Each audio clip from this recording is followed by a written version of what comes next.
Hello everyone, this is a Pixelhaze plugin guide.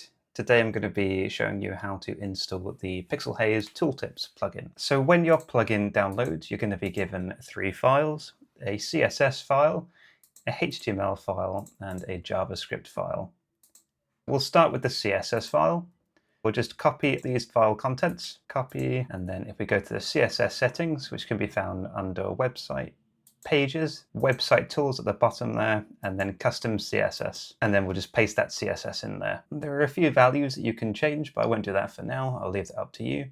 We'll save, go to website tools, and then into the code injection bit here. Okay, so next we'll grab the HTML, copy, and then we'll paste that, scroll down, and then we're going to be grabbing the JavaScript code, copy, and then we'll paste that into the footer there. Okay, so this is where we're going to be doing all of the configuring for the tooltips.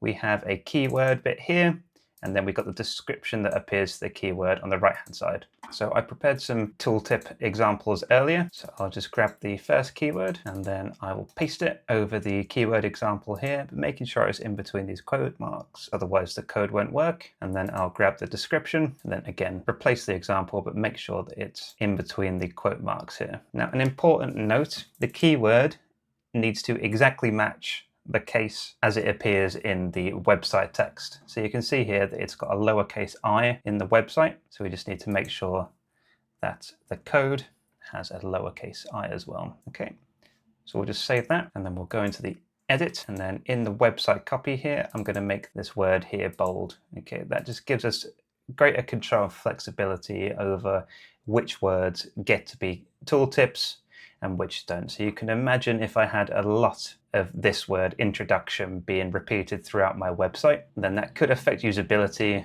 as users could be scrolling through the website and then getting a tooltip pop up every other second, which could be quite annoying.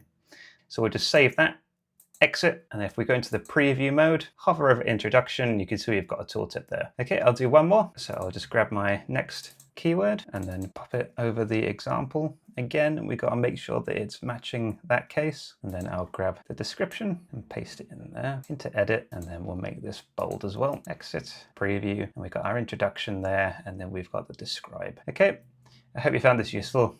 Thank you.